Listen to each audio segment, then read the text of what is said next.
first episode begins in spring 1943 in Newtownards, Northern Ireland.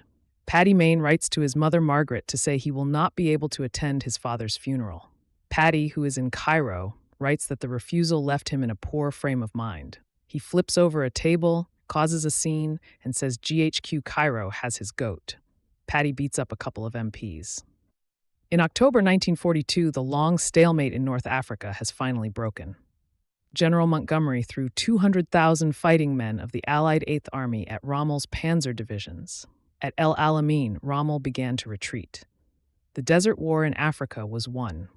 Then, the attention turned to the liberation of Europe, and the Americans finally joined the effort. At the Ghazi military prison in Cairo, Paddy is told he has a visitor. Lieutenant Colonel Bill Sterling introduces himself to Paddy as David's older brother. He mentioned that David is in a Gavi prisoner of war camp in northern Italy. Bill wants Paddy to help him prevent GHQ from disbanding his regiment. They're planning to do that in the next 2 days if they don't stop them. They argue as Bill says he's been working for British military intelligence for the last 2 years. They're not allowed the luxury of reputations. Bill asks if he wants to save the SAS or not. Bill warns Paddy that he made his critics happy when he blew his top. He reveals he's already secured Paddy's release.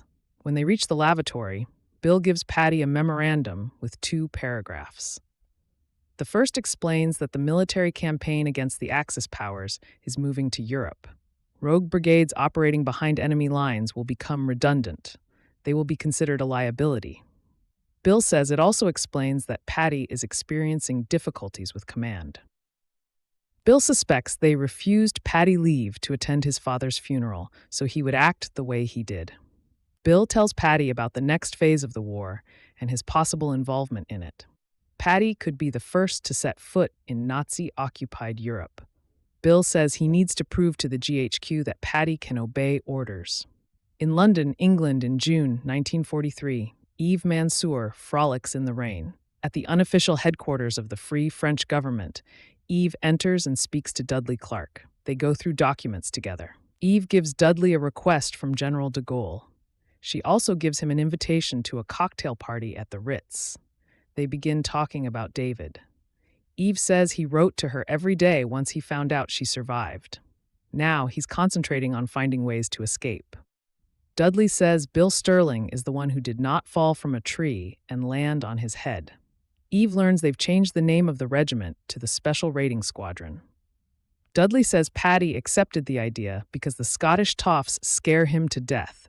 He says Paddy better be whipping that unruly mob into shape because the Europe campaign is going to be much worse. At the 8th Army Forward Station in the port of Suez, the new recruits are getting to know the originals. James "Jock" McDiarmid argues with Reg Seekings. Johnny Cooper tells Reg they're going to be late for the briefing. Withers jumps out of the truck, despite being told to stay there. His owner tells him he can't come with him to Europe. Paddy interrupts and offers to shoot Withers for Bill Fraser. He says there will be dogs in Sicily. Dave Kershaw and the others join them for a meeting. Paddy tells them they're going to hate him soon. He tells them about Capo Muro di Porco. Paddy explains they're being chewed up by the great big Italian pig. John Tonkin speaks up. Paddy believes Jock is on something. Then he admits their next mission is going to be madness, so they're going to need madmen. Reg and Jock get into an argument again. After more back and forth, Paddy talks about Romans using dogs to attack enemies. They don't use dogs now. Instead, they're going to use the SRS. Bill arrives moments later. Paddy's men continue being rambunctious while Bill tries to speak to them. Then, Bill introduces himself to everyone. Jock goes on a rant about his boots. Bill says an assault on the Italian forces will result in a casualty rate of around 50%. Paddy asks for the briefing because his men would like to get a drink in before they die. William gives them a rundown of the operation. Later, John tells Paddy they should get the men ready because they'll go in an hour. Paddy doesn't take it seriously. He tells John that his men are always ready. Paddy says 3 squadrons of gliders took off from Tunisia an hour ago. They're in the sky above them now. They will land on the interior of the island to cut off communications and supply lines after they've reached the cliffs. Paddy admits some of them have fallen short and crashed. That will not be a good outcome for the men on board. Patty says they will encounter British soldiers adrift at sea, and they will do nothing to help them. He's adamant that orders will be obeyed. Patty tells the men they have an hour. Before long, they're 10 miles off the coast of Sicily. Operation Husky is nearly underway. Bill Fraser tells Withers to stay on the ship and he'll return. As they approach land, they see British soldiers pleading for help, but they ignore them. One man hangs onto their boat and pleads for help. Patty orders them to cut him loose. Dave apologizes to the man. The man is cut free and left to drown. Then they begin taking enemy fire. They reach the shore and begin trying to kill the Italian soldiers. In London, Dudley goes to the party at the Ritz Hotel. Eve dances while Dudley receives a note. He burns the note.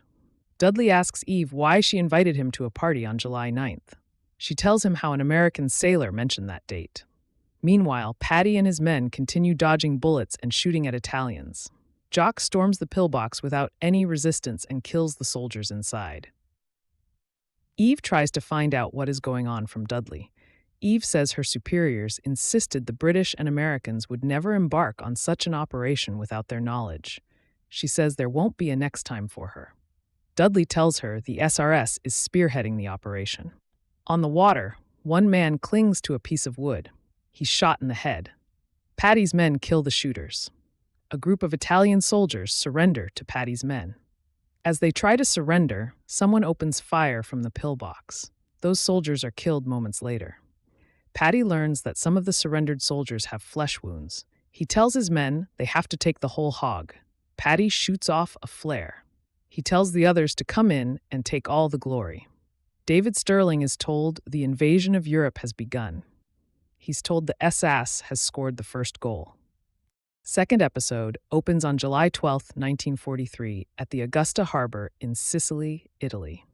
Aboard a boat, Reg Seekings tells Patty Main that the position must be cleared before the others land in 3 minutes. Patty recites the Irish folktale, Salmon of Knowledge, about ordinary men being smarter than the highborn like the SOBs who rule over them. Reg alerts him of an approaching German jetty officer. Unconcerned, Patty continues the folktale. The officer meets another officer, and they return to the pier. Utilizing binoculars, they get a better look at the boat. While unpacking the bazookas, Reg warns Patty that the officers will hear him speaking English. One of the officers orders them to move away from the harbor wall, or they will shoot. Patty continues the folktale. Reg says they need to leave. The officer gives them 5 minutes to leave. Patty and Reg retrieve the bazookas and fire. Several other officers are hit while trying to flee. They change guns and fire. The jetty officer throws a grenade. SRS success at the Pig's Snout allowed Allied invasion forces to land. The SRS moved to secure the port of Augusta, just up the coast of Sicily. Bill Fraser tells Patty that the prisoners claim the main German unit left yesterday. Dave Kershaw boasts of not having to share the place with the Germans. Reg and Patty lead a unit through the city.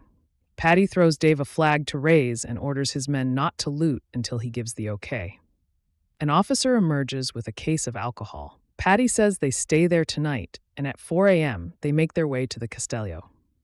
Reg hands him a bottle of alcohol. Hearing an explosion nearby, Patty calmly tells his men to take shelter before entering a church where a Nazi flag hangs. Retrieving a candle, Patty sets the flag on fire. He washes in a baptismal font. While Pat Riley sits on a bench drinking alcohol, Patty promises to share the profit from the church's assets with those who approve. John Tonkin expresses his disapproval. Patty says Pope Pius XII is tied to Hitler and Mussolini. Bill Fraser believes Patty's gun hanging on the crucifix is bad luck. Patty insists Christ is in his heart, not in the oak crucifix. Explosions can be heard in the distance. Reg leads Patty to Father Cavalli on the floor. Patty rejects Father Cavalli and calls him a drunk. Cavalli claims the town was evacuated yesterday, but they asked him to stay. Patty snatches his bottle of alcohol and throws it across the room. He jerks him up and asks who asked him to stay. Cavalli says they wanted him to give the Americans a message. Patty draws his gun on him and threatens to shoot him if he calls them Americans again. Cavalli claims the Cosa Nostra wants to help them. Pat tells him that Cosa Nostra is like the mafia and they hate the Germans. Cavalli says Capo dei Capi can help. Paddy refuses to meet with the Cosa Nostra. Paddy tells his men that he will fire live rounds to wake them at 4 a.m. Bill Fraser and Cavalli speak out against it. Drawing his gun, Paddy fires several shots into the air and at Cavalli. Bill Fraser criticizes Paddy for acting like a child. Paddy gives him his gun before going to look for a bank. Walking a short distance, he discovers a bank, stops to look at it, and walks to the pier. He takes the jetty officer's gun and kicks him into the sea. Bill Sterling asks if he should have given the officer a decent burial. Paddy assures him that the officer would have done the same if he had been killed.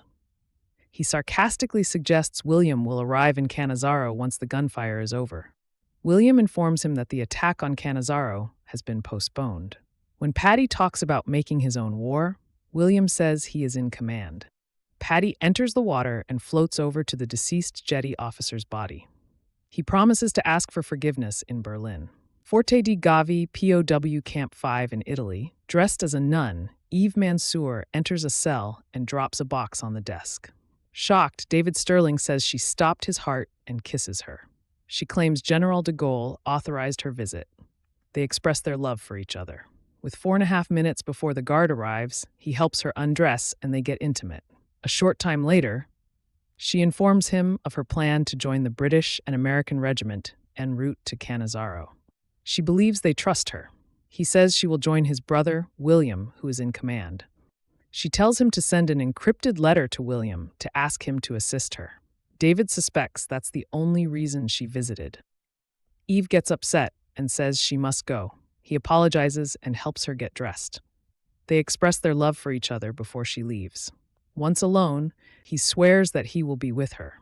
Jock tells the men that Paddy wants them to gather. Paddy says it means he has an idea when he rings the bell. He says they must keep themselves entertained because they're stuck there. Paddy thinks they should climb the mountain nearby. William tells Paddy he's received a complaint about his behavior from the priest. They argue back and forth for the longest time. William reveals the new attachment is called SAS, or the 2nd Special Air Service Regiment. The new officers he selected are eager to see the originals. The men march to the mountain. Johnny Cooper says they've been up and down the mountain. Now Paddy claims their goal is spiritual. He says they looked over Italy and realized there was a greater strategy to which they were subordinate. Their fury has diminished, and they've achieved their goals. Reg comes over with a donkey. He explains he used the money from the church's collection tin to buy the donkey.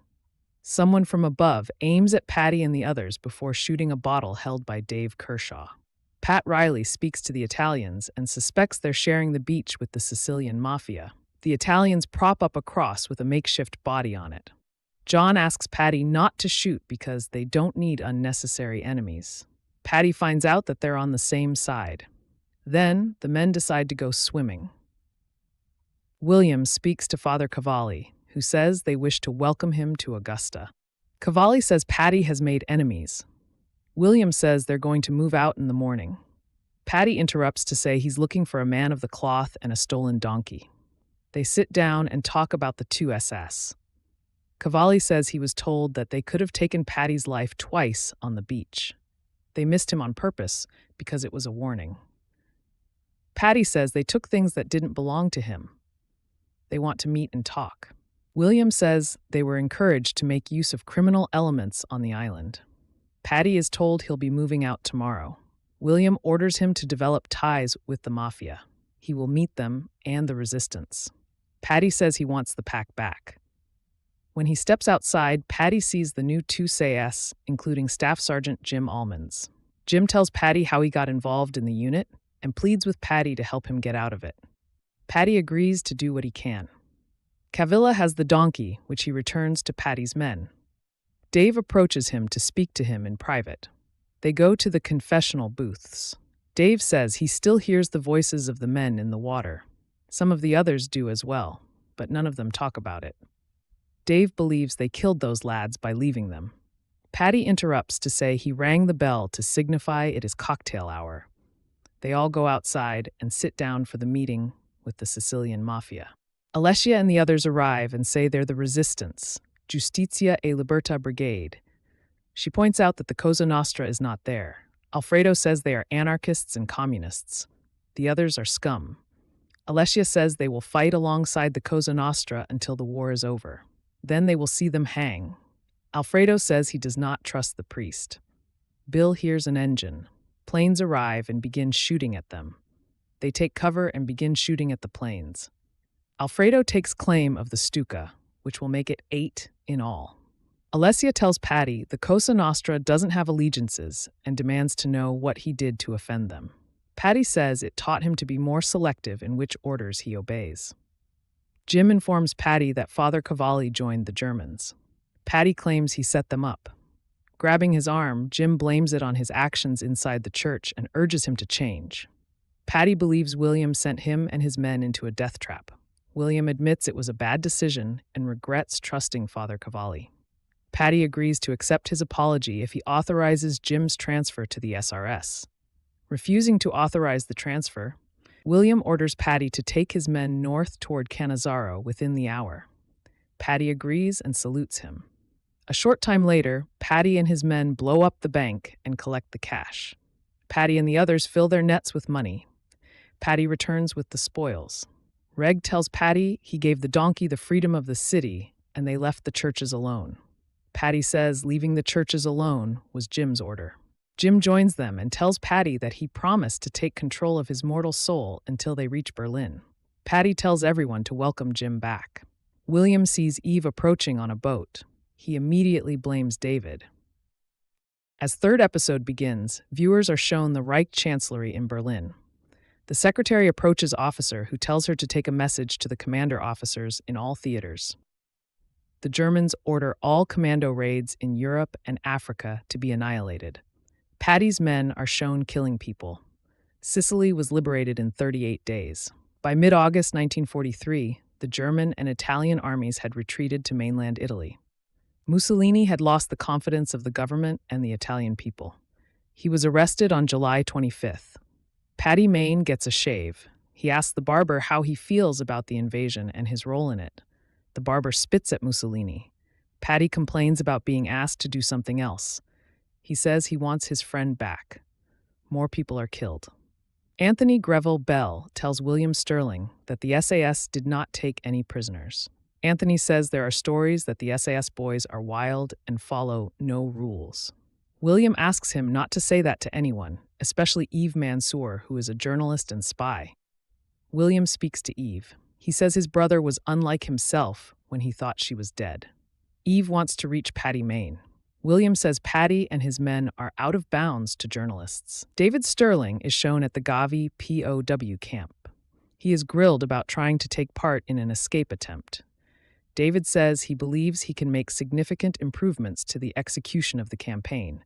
He threatens to get himself shot if they don't let him out. Bill Fraser and John Tonkin receive letters. Patty gets a letter from Gavi. William arrives and complains about Johnny Cooper not saluting him or wearing his pips. In private, William tells Patty that he's been told to tolerate him in exchange for his results on the battlefield. Patty already knows about Eve because of David's letter. William says she must not be near the front line or have any details of the strategy of their advance. They argue about whether Patty and his men can be trusted with innocent people. The gravel will continue to be thrown. Patty is told his next mission starts tonight and he must liberate Termoli from the Germans. The Italian resistance and Riley will be sent ahead to reconnoiter the town, take out a spy, and clear the station. Patty and the group head toward Termoli along the Buferno River on October 2nd, 1943. Alessia Biondi and Alfredo walk around Termoli. They're stopped so their papers can be checked. They're eventually allowed to pass. They meet like-minded individuals. Pat Riley asks them about Giulio Colombo. When Pat sees him, he shoots Giulio dead and says he's a spy. He tells everyone that the British SOE intercepted transcripts of communications. Pat explains the SAS are on their way. At the 2 SAS HQ in Bagnara Harbor, William meets Eve, who says they got off on the wrong foot. He asks Eve if his brother is in love with her. Eve claims love doesn't suit David. She's heard Patty is heading for Termoli. She says he'll have to overcome the German rearguard first. John and Reg deal with barbed wire and find out that some of the soldiers are moving out. Patty tells Bill Fraser he's decided to be more human, so he's washing his feet. He says it's not his human purpose to send men to die like cattle. Jim Almonds tells Patty that they're in position. They go in and clear the station of soldiers. David climbs into a hole in an attempt to escape the prison. He makes it to a rope that he uses to climb down the side of the building. A guard finds out and cuts the rope. David crashes to the ground. William tells Eve a story about David. He claims 2 SAS will be ready for engagement with enemy forces in 5 days' time. William says he doesn't deserve empathy when the real work is being done away from there by a man who drinks poison. One man is left inside. He offers to surrender and comes out with his hands up. The officer says he's a captain of the Panzer Grenadier Division. He says his younger brother is badly wounded. He tried, but he cannot do it himself. The officer pleads for an act of mercy. Patty checks on the wounded man and kills him. Then he tells the surrendering officer that they have rum. William tells Eve that it's been an odd evening, like they stopped the war for them. Eve asks about having someone brief her on the progress of the war. William suspects she'll still want more. Eve admits she'll always want more. David is brought back into the prison and put in solitary confinement. Patty asks Reggie and Jimmy to put the radio together and get a signal. He tells the others to prepare their weapons and write letters home. Patty gets mad and yells at Jim and Reg to stop talking like soldiers. Jock McDiarmid tries to offer Patty a drink, but Patty isn't having any of it. Johnny points out that GHQ said communications would be at 4. Pat contacts them using the radio and gives them a password. Patty takes over from Johnny. He's told they have a minute before they'll be tracked. Pat tells Patty about the defenses. After the call, Patty tells everyone that Riley has reconnoitered the town. Many of the soldiers are veterans, so they'll be good at what they do. Before they reach Termoli, they split up. Patty tells one group to blow up the Campo Marino bridge. Alfredo shoots and kills 3 men, including the pervert. Then he needlessly beats his face in and shoots him again. Then they just walk around shooting people. During the gunfight, Pat nonchalantly stops to tell Alessia about their SAS tradition. Patty just drives his truck right through the town with no resistance. Jock rushes in, and all the Italian soldiers are killed effortlessly. Many others are ready to surrender. Everyone celebrates with the Italians out of town. Johnny and 2 others prepare to blow up the Campo Marino bridge. Patty tells Pat that none of the surrendering soldiers are wearing the insignia of the Cretan campaign on their arms. Pat says the resistance saw some soldiers heading north in organized units. Patty suspects the real soldiers made a tactical withdrawal. He worries the Liberation Party might be immature. John and Johnny encounter enemy fire. Bombs begin exploding in the city. Pat tells Patty they were seen crossing the Campo Marino bridge. Johnny yells every man for himself before fleeing. John rushes to finish setting the explosives. He's captured. The officer tells him that they've been ordered to annihilate the commandos in German. John doesn't understand him. David believes he sees Eve. Johnny makes it back to Patty and tells him what happened to John. Patty says the shelling has stopped because they're moving their Panzer tank divisions to the edge of the town. They will move tonight or tomorrow. Patty says their orders are still to take Termoli and hold it to the last man. As 4th episode begins, Reg Seekings is shown smoking a cigarette shirtless. Reg says he just wants to sleep. John Tonkin is pulled outside by a firing squad officer and others. They cover his eyes and prepare to shoot him before a vehicle arrives. John Tonkin learns that General Heydrich has invited him to dinner. Jim Almonds goes around telling everyone that the enemy has arrived. They talk about Patty Main losing his marbles and still having a plan. Reg claims he slept very well. They speak to Patty, who pulls up buckets of water. Patty wants the buckets moved to the truck. Patty tells Johnny Cooper and Bill Fraser that they'll leave their uniforms with the family that does the laundry before going to the front line. He says GHQ radioed him an urgent message last night saying the SRS must wear the correct uniforms when engaging the enemy. Once they arrive, Patty tells Reg he will stay there and bring their uniforms once they're clean. He picked Reg because he knows he didn't sleep last night. Patty believes they share the same ghosts. Reg asks for coffee. He is told to stay while Matteo, Sofia, Lorenzo, and Francesca Amato begin working. Alessia Biondi and Dave Kershaw walk together. Reg remains behind. Matteo pretends to shoot him from behind. He asks Reg how many people he's killed. Reg continues counting higher and higher. Matteo says he's a big hero. Matteo is told he can stay with Reg as long as he doesn't ask any questions. Reg admits the number of men he's killed is unknown to him. David Sterling remains in isolation at the POW prison. He gets upset with his food and throws the bowl against the wall. Reg plays with Matteo before learning lunch is served. Sofia comes to get them. Patty and the others set up bombs as the tanks approach. William Sterling and the two SAS rush toward Termoli. Anthony Greville Bell tells William that a French female journalist was traveling not far from there. They let her pass because the regulars love Patty Main. Meanwhile, Johnny sees a tank. Fraser and Dave trigger the explosions. It doesn't impact the Panzer IV. They flee and make it back to the other end of the tunnel. Jim tells Patty they need to get back to town because they have no bazookas to take out the tank. They leisurely discuss their options. They eventually decide to fall back. Reg eats with the family. He tells them about his relatives. Francesca insists all of this will be forgotten when he's home by his fireplace. Reg gets upset and leaves the table. Yves Mansour approaches himself outside. He tells her where Patty is and that she'll need to join the SAS to get to him. After an explosion, Reg says the line is broken and Patty will come to her. He convinces her to go inside where there are some nice, normal people. A mystery man walks down an alleyway nearby. William speaks to his men about the situation in Termoli. He says they cannot let Termoli fall and they will match the SRS. A spotter reaches the tower above the town. Reg tells Eve she should join the family in the basement, but she seems to have other ideas. The spotter sees Patty's men and radios in their location. Alfredo arrives and tells Alessia to hide behind her American boyfriend. A bomb lands nearby and hits a truck. Another lands as Patty's men try to get away from the area. Reg and Sofia try to convince Matteo to go into the basement. A man on the street seems to see the spotter in the tower. The spotter manages to kill the man. Then he tells his men where to bomb to ensure they hit Patty's vehicles. Sofia and her mom leave so the SAS men can change into their outfits. Eve puts on an outfit as well. Patty agrees to let her join them. The spotter keeps track of their movements. Sofia asks for Reg's name and says Matteo wants him to have his toy gun for good luck.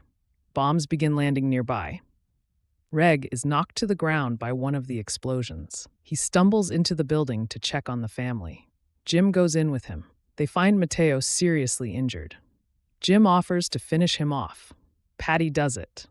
When he steps outside, he learns there's a spotter in the tower. Reg goes up into the tower and kills him. Patty and the others find flamethrowers. Johnny sees the tank approaching. He yells for everyone to prepare to withdraw. They flee with the flamethrower. Eve kills a couple of enemy soldiers. Patty and Jim kill 2 soldiers with the flamethrowers. The tank approaches, but Patty refuses to withdraw. Johnny and Alessia see 2 tanks. He suspects this is where they're going to die. The men realize they're surrounded. Before they can be blown to bits, a bazooka hits one of the tanks from behind. The other one is blown up seconds later. Patty learns the 2 SAS have arrived. Jim says they've been ordered to regroup and move north. Eve looks around at the laundry. She steps outside and William tells her to get in. He leaves without her. William tells Patty he'll mention the whole regiment in dispatches because what they did was exceptional. Eve goes into the tower and finds Reg sitting alone. She tells Reg it might help to come back to the laundry and organize their burials. Between the 3rd and 5th of October 1943, 21 members of the SAS SRS died while defending Termoli. The 16th Panzer Division was held at bay for long enough for relief to arrive, and Termoli was saved. David is still in solitary at the prison camp. He draws a picture of Eve on the wall and speaks to her. At the German HQ in Campobasso, John arrives to meet with General Heydrich. John tells him he'd like his freedom. They sit down and eat together. General Heydrich wanted to talk to one of them because he was intrigued. He's interested in harnessing the power of madness. Heydrich says it inspired terror in the logical. He wants to know about Patty Main. William tells Patty that they were ordered to wear uniforms because the Geneva Convention says all prisoners in uniform are supposed to be treated decently. Hitler ordered all members of commando units to be executed regardless. From now on, surrender is no longer an option for the SAS.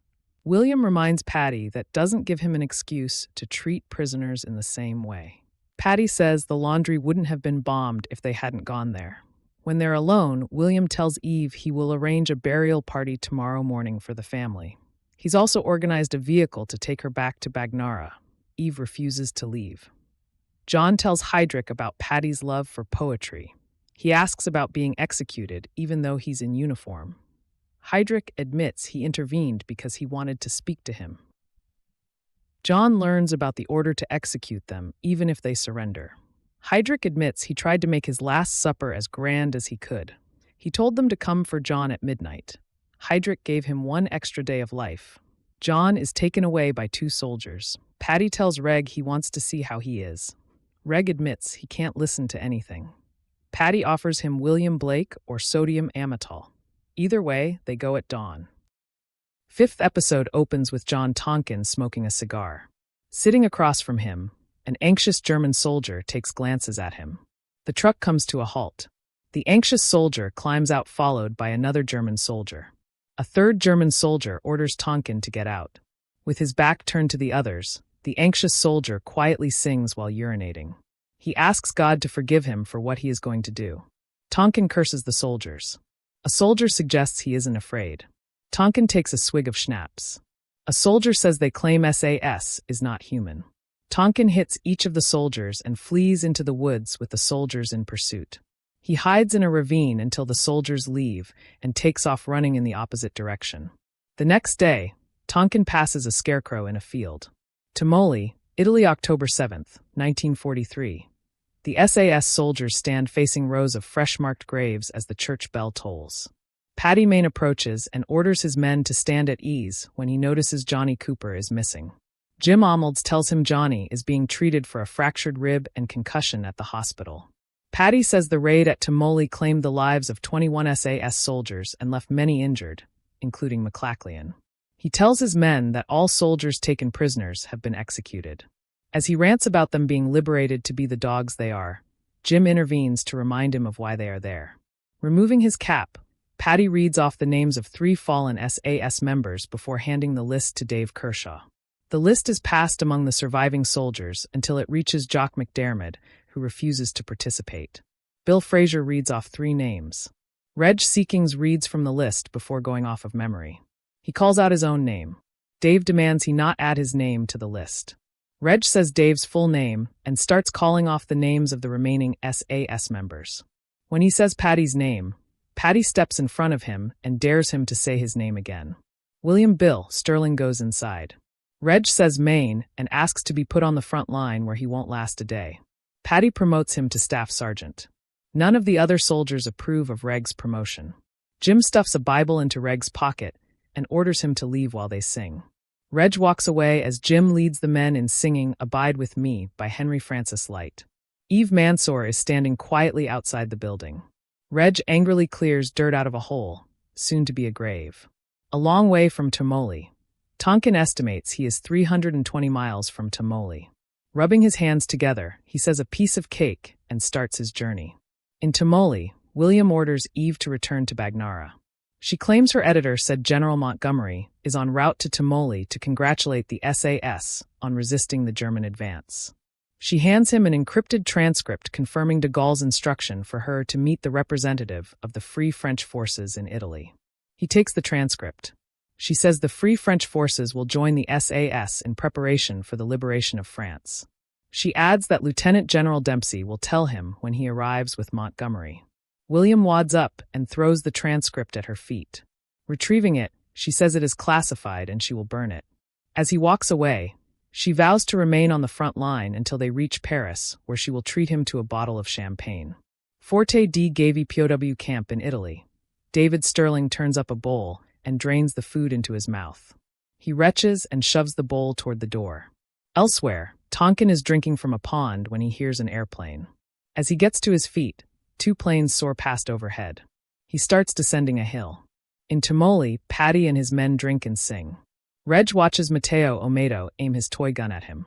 Jim and Bill Fraser remain quiet as the others sing. Patty tells Jim that he could order him to sing, but he sounds like a camel. Jim says he is a camel carrying a heavy weight. Patty asks if he is referring to his mortal soul before taking a seat beside Alfredo, who cannot speak English. Patty excites a fight between Pat Riley and Alfredo over Alessia Biondi. He periodically intervenes to keep them from using weapons. At the Forte di Gavi POW camp, David tries to break down the door. Elsewhere, Tonkin finds a dirt road. Back in Tamale, Alfredo and Pat are still battling it out under Patty's watchful eye. Dempsey and Montgomery are en route to Tamale. Johnny joins the others wearing a brace. Jock gets punched in the face. Elsewhere, Tonkin takes refuge over a ravine while two military vehicles pass. Back in Tamale, Jim tells Tonkin that Pat and Alfredo are fighting over Alessia. Just outside Tamale, Dempsey and Montgomery's entourage are greeted by people standing along the roadside. William salutes and welcomes them to the SAS headquarters. Wearing a maroon beret, Anthony Greville fires several shots into the air to stop the fight. He informs them that their tan beret has been replaced, and they must wear the new beret while on active duty per an order from GHQ. Patty says they are in mourning and will not be doing anything right now. Anthony announces Dempsey and Montgomery will arrive in the courtyard within the next few minutes to inspect the troops. Jim starts buttoning his shirt. Anthony warns that any soldier not wearing the new beret will face charges. Eve tells Montgomery and Dempsey that General de Gaulle sends his congratulations on the success of Operation Devon. She expresses her desire for the SAS to train free French soldiers in preparation of the invasion of her country, Algeria. She vows to push for the liberation of Algeria after France is liberated. Montgomery dismisses her. William leads them to the refectory, now the mess hall, to find it littered with alcohol bottles and trash. Finding a molar, Dempsey shows it to the others. Montgomery asks to meet the wild beasts. The SAS are lined up wearing their new maroon berets. William introduces them to Staff Sergeant Jim Ammons. Montgomery asks for his opinion of the new beret. Jim describes it as elegant, but wasted on his head. Intoxicated, a battered Dave suggests a bucket could improve his head. Montgomery says he speaks with being addressed. Dave explains how SAS members are encouraged to speak if what they say will boost morale. Montgomery asks what if everyone speaks at the same time. Dave says it is settled in a fight, belches, and apologizes. Montgomery assures him that it worked.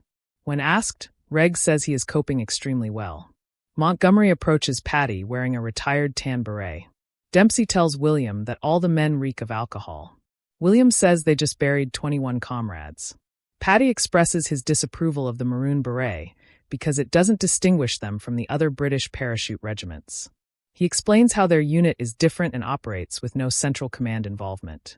Montgomery authorizes Patty to continue wearing his tan beret before accusing him of ignoring his men's mental health, all for the sake of winning. He tells Patty to wait for further orders. They salute each other. Patty smirks. A short time later, William eavesdrops on Eve, Montgomery, and Dempsey's conversation. She stresses the importance of the SAS and the Free French forces working together. Montgomery recalls meeting her father, who led the North African Brigade at Ypres. Dempsey asks what her father thinks of her with the SAS. Anthony tells him that Montgomery is late to depart. William blames Eve, who is briefing Montgomery and Dempsey on how to liberate France. Chieti, Central Italy. Tonkin takes refuge from the rain inside a barn. He grabs a pail and starts to milk a goat as an armed Italian farmer barges him. A short time later, he is sharing a meal with the farmer's wife and daughter when the farmer arrives. Tonkin asks how much they pay to help capture an escaped Allied soldier. A vehicle pulls up in front of the house. The farmer leaves to answer the door. Dropping his blanket, a nude Tonkin grabs a rifle as the farmer and Italian driver enter. The driver claims they want to help him. Tonkin puts the gun down and apologizes. Later, the driver drops Tonkin off and speeds away. Tonkin watches a military truck pull up and several soldiers emerge. In Tamale, Eve tells William that she wants Montgomery to be truthful with her. She asks what he thinks of her. He professes to love his wife, but he cannot control his feelings for her. She expresses her admiration for him because he convinced Montgomery to allow the SRS to return to operating as SAS. She asks why he doesn't tell Patty that he is on his side. He says David believes Patty needs someone to rebel against to function. Johnny delivers Montgomery's orders to Patty. Later, Patty leads his men on a mission. They parachute in and quickly gather their gear. Anthony fractures 3 ribs. Patty tells his men and Eve that it is a 2 SAS operation. In pain, Anthony announces the unit will be divided into 2 groups. One led by Captain Dudgeon will head toward La Spezia. He will lead his group toward the north. Patty suggests Alessia go with Dudgeon to keep her and Pat separated. Later, Dave and Anthony place a bomb inside a tunnel. Dave reports the train is due to arrive in 2.5 hours. Johnny is amazed with his ability. Dave claims to have picked it up while playing on the train tracks. They hear the train quickly approaching, grab their gear, and run to safety before the bomb explodes inside the tunnel. Elsewhere, Reg and several others blow up a train bridge. The SAS continue to detonate bombs along the railways and blow up trains at the depot. Tonkin is still trying to make his way back to Tamoli. The SAS kill 2 Italian soldiers in the town of Sarzana. A man cutting fish is left uninjured. Patty and his men raid what appears to be an Italian checkpoint. Reg places his muzzle on the Italian soldier's forehead. Johnny urges Patty to intervene. Dave demands Patty order Reg to stop. Patty tells Reg to do it because with his hatred, he is useless, and when he gets home, he can tell Monica. Reg fires off a random shot and walks away. Patty picks him up before they head out. South of Montepulciano, Tonkin approaches a house where Daphne Reese Williams is watering flowers. He says his sister was in the Guilford Pony Club with her. She remembers him as Horrid Johnny. He explains his situation. She leads him into the house.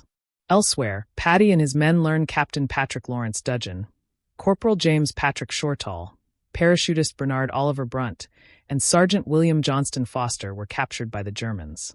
They were the first SAS to be executed under Hitler's commando order. Alessia and Alfredo were killed.